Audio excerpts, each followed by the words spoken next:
Pour plus de vidéos d'information, abonnez-vous sur la chaîne YouTube de Thiaroye Info TV. Appuyez sur la cloche pour avoir des notifications.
Merci beaucoup, M. Mafay, Monsieur le représentant du ministre de la Culture et de la Communication, M. Elhadji Hamidou Kane, ministre du Conseil chargé de la Culture, des Arts, auprès de son Excellence, M. Macky Sall, président de la République du Sénégal, M. Aliou Badara Bey, président de l'Association des écrivains du Sénégal, Mme Aminata Sy, présidente de l'Association sénégalaise des éditeurs, M. Abdoulaye Racine Senghor, président du conseil d'administration du musée des civilisations noires, M.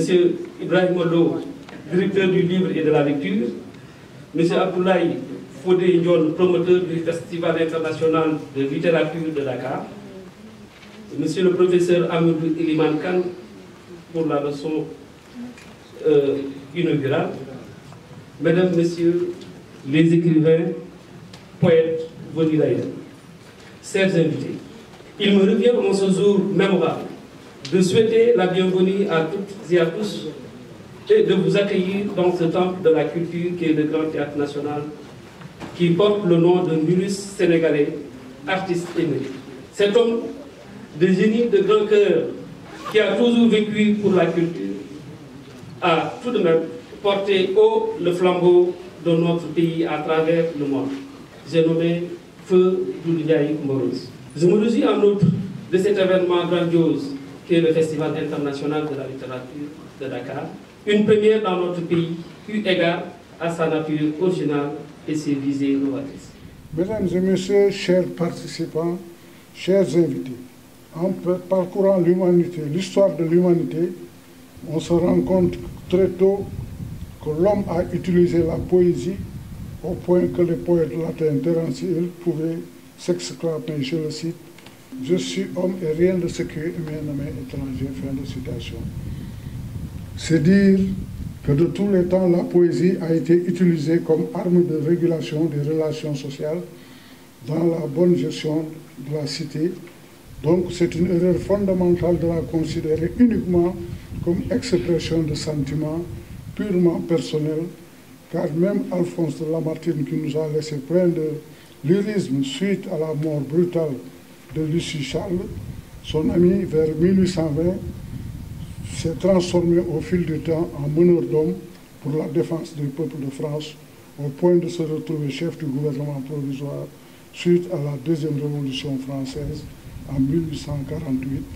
Et face à ces détracteurs de la revue néo-ministre qu'on lui reprochait, ce révélement spectaculaire. Il laissa à la postérité cette boutade, je cite, « Honte à qui peut chanter pendant que Rome brûle, l'âme, la lyre et la voix de Néron ». Fin de citation.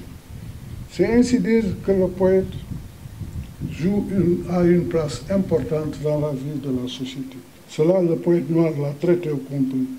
C'est pourquoi, face au racisme dont la race noire était victime aux États-Unis au début des années, les poètes de la Renaissance négro-africaine, Langtonius, Claude Kunte Kelen, ont mis en 1948, suivi d'autres jeunes de la littérature africaine, comme Léopold Sédar Senghor, Bernard Dadier, David Diop, etc., Birago Diop et tant d'autres. Ils s'engagèrent dans la dénonciation de la colonisation et la volonté de réhabilitation de leur peuple. C'est tout le sens qu'il faut donner à la publication de 1949 pour Senghor de l'anthologie de la nouvelle poésie nègre et malgache de langue française. Nous vous saluons enfin, écrivains africains, fils de ce continent martyr, à qui on a confisqué la mémoire, séquestré la culture, aliéné l'âme et occulté la civilisation. Messieurs, chers amis, chers frères, chères sœurs, tous les écrivains, tous les bâtisseurs, je voudrais tout simplement vous dire un mot, un petit mot qui me vient du fond du cœur. Un grand merci.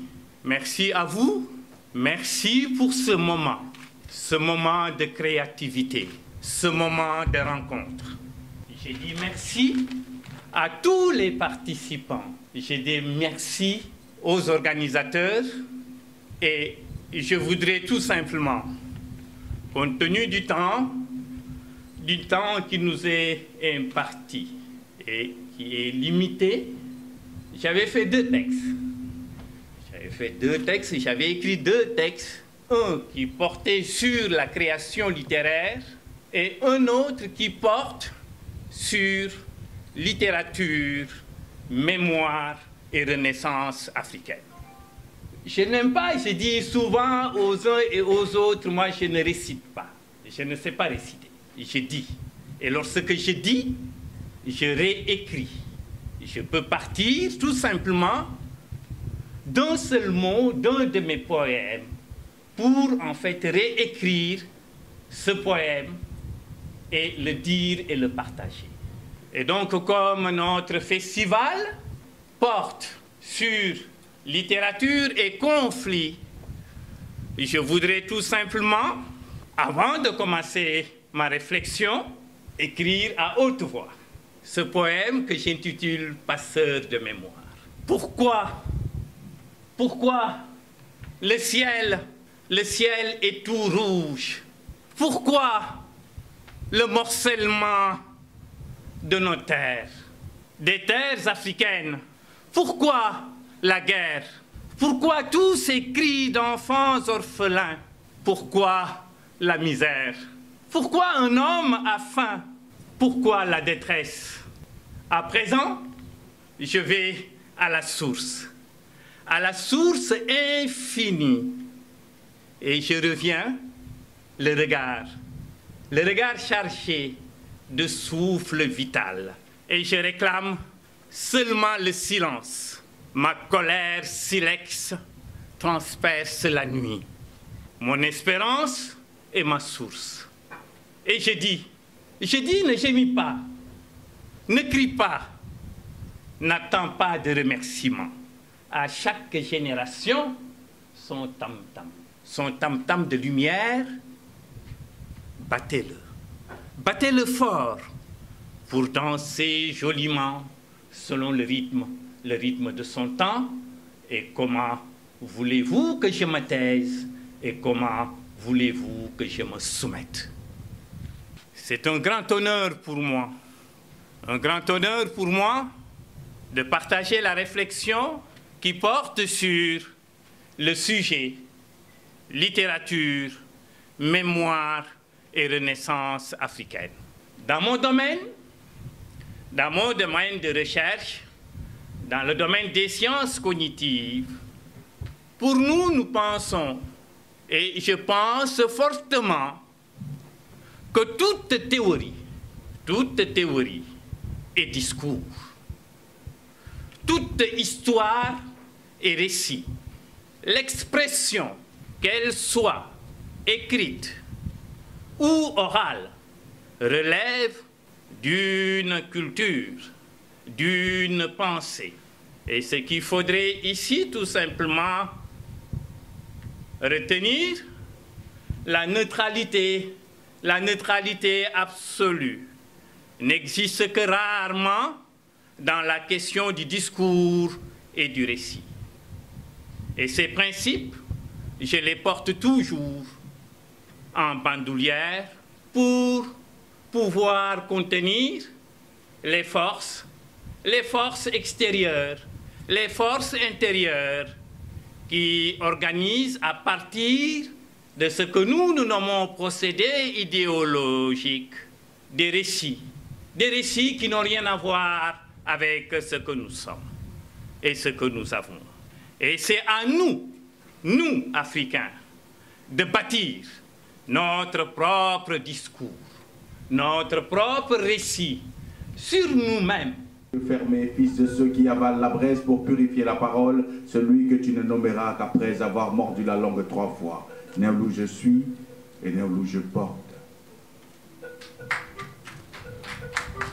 Si en Afrique un vieillard qui meurt est une bibliothèque qui brûle, l'aniement de la foudre, nous voici faisant la mort à l'amour. Mordant le noir sang de nos volcans, crachats d'enfer, diadème de ronces. Nous avons endormi tous les rêves de nos vieillards, bu à la danse des saufs, le nerf immunisé, marché, la tortueuse gloire que nous a promise notre sang. Et nos peaux n'ont plus d'eau, nos rêves n'ont plus de pieds quand ils marchent la route glabre. Pour plus de vidéos d'informations, abonnez-vous sur la chaîne YouTube de Thiaroye Info TV. Appuyez sur la cloche pour avoir des notifications.